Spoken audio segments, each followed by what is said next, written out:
use doll secrets to detect.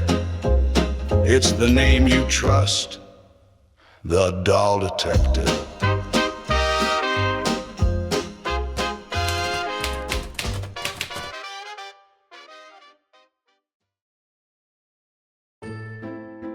Most of the stories that find their way into the interrogation room come from one side of the street.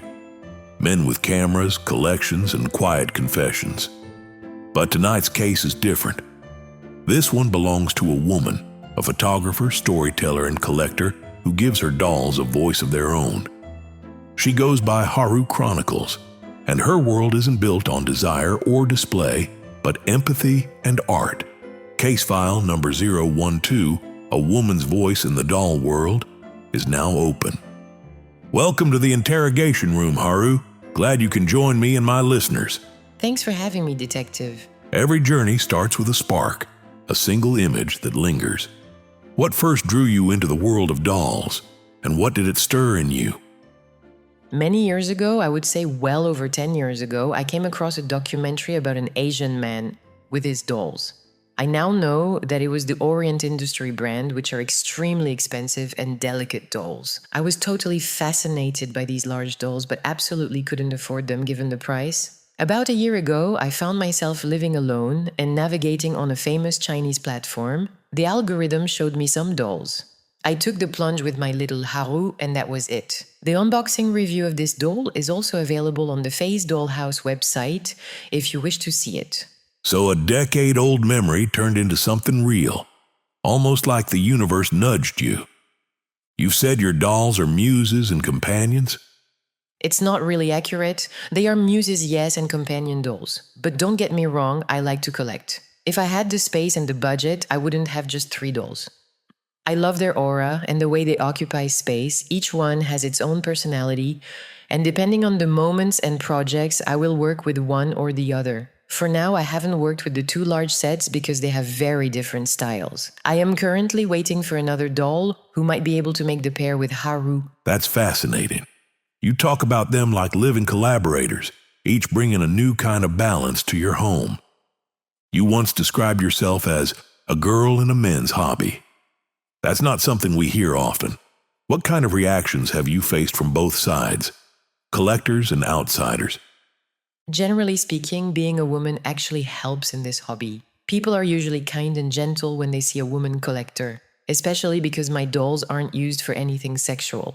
I have quite a few female friends within the doll community, though not many in my everyday surroundings, where I tend to be closer to men. I don't have many male friends within the hobby. Sometimes, unfortunately, there have been mixed intentions, but there are wonderful exceptions. For example, Rebel Drifter is a truly kind and respectful person. So it's both curiosity and kindness, but also a space you've had to define for yourself.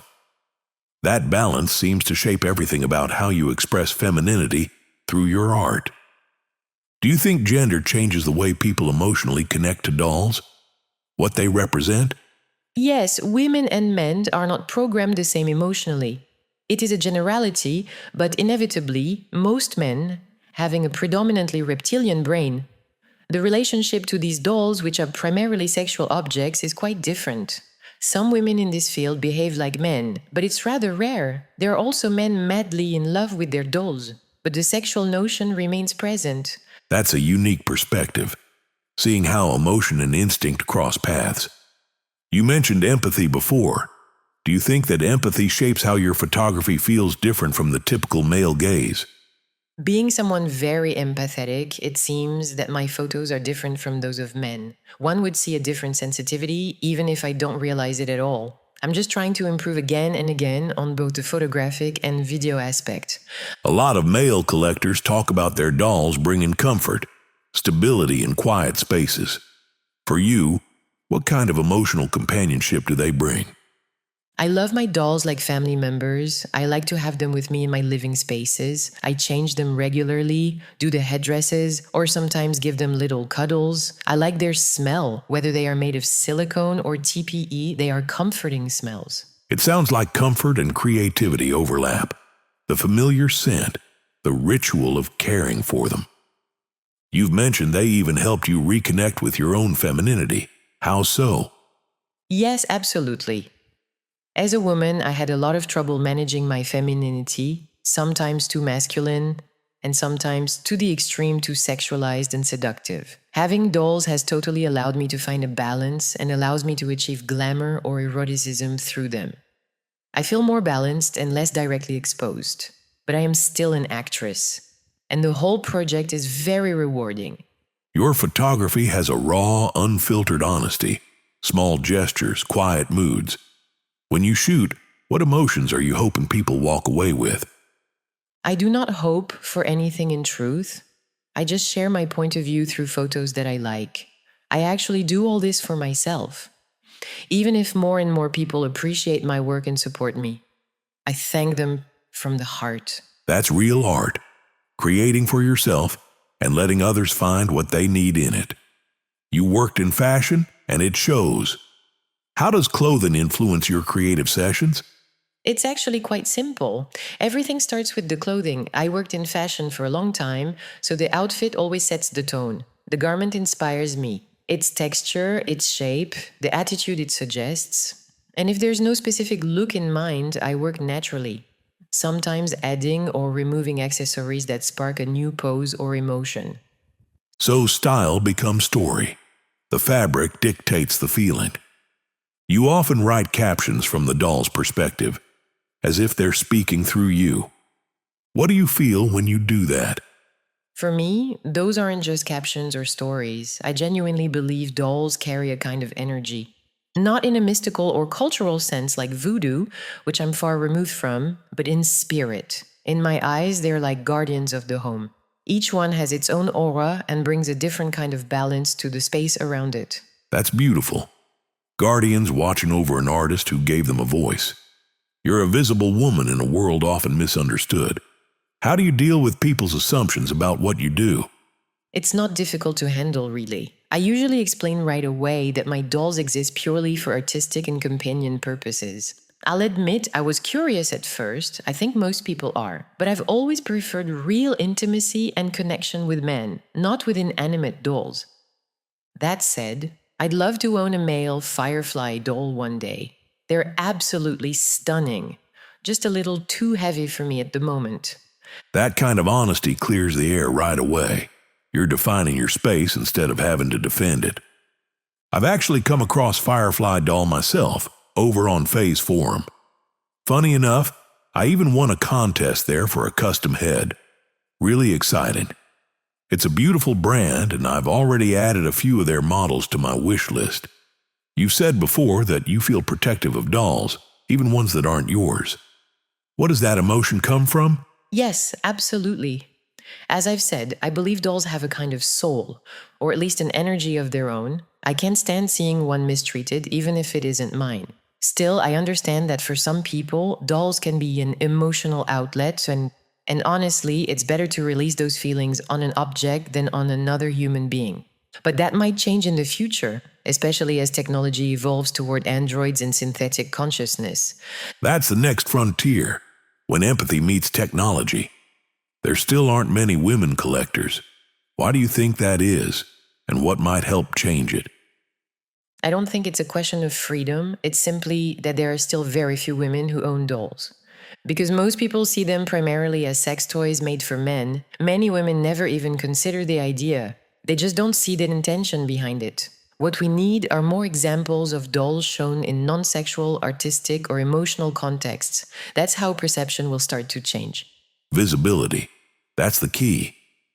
The more creators like you show the artistic side, the more perceptions start to shift. I see myself as an artist too, and I really love the creative community that's formed within the doll world. It's such a unique blend of photography, storytelling, and design. Everyone brings their own vision to it. Do you see dolls as emotional freedom, art therapy, or maybe a rebellion against loneliness? I think emotional relationships between people are incredibly complex, detective. Many find themselves alone, and others are just tired of being disappointed. Dolls can offer a genuine alternative, not just physically or emotionally. but in the way they filled that quiet space where connection used to live. Having a doll can open the door to an entire creative world. Now where the artist, the craftsman, the storyteller, and even the sociologist inside you can all find a place to grow. The possibilities are endless, and the community built around it feels, in many ways, more human than people realize. That's the most human answer possible. A hobby that becomes a haven. You've spoken about bias and how the industry markets dolls. Do you feel women collectors are represented fairly?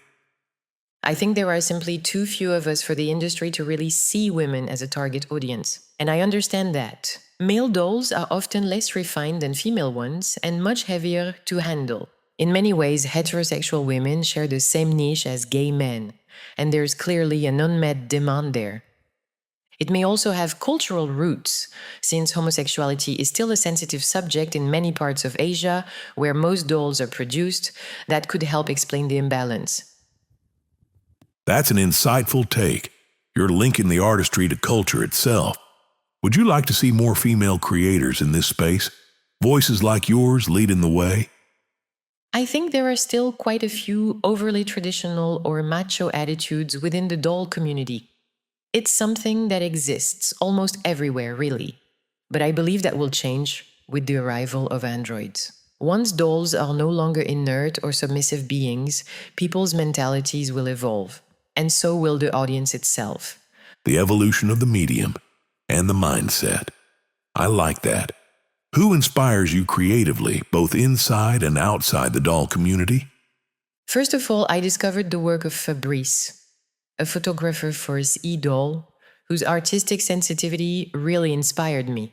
I also adore the visual style of gynoid and topsidal, and I'm deeply inspired by creators like Snow Goose, Sarah Natalio, and many others who bring such artistry to their dolls. On YouTube, I find Doll Lab incredibly inspiring, and of course, Rebel Drifter, who's not only a close friend but also a wonderful person, and one of the most respected voices in the community. Strong influences, and a good reminder that artistry thrives in connection. I've actually interrogated Rebel Drifter myself, and he's every bit as genuine as you say. Thoughtful, grounded, and always ready to share what he's learned. The man's got a real respect for the craft, and for the people who keep it alive. Any last words for our listeners? I just want to thank everyone who supported me and shown love for my work. I never expected to receive so many positive vibes, or to meet such wonderful people in this community. All those good feelings truly motivate me to keep going, to improve, to create, and to share even more beauty. Thank you all so much. In a world that often mistakes silence for absence, Haru Chronicles proves that stillness can speak. And sometimes it whispers louder than words. Her work isn't about escape or fantasy. It's about presence, balance, and the art of feeling deeply. Thanks for joining us in the interrogation room. Thanks for having me, Detective. This is the Doll Detective signing off. Case file number 012 closed.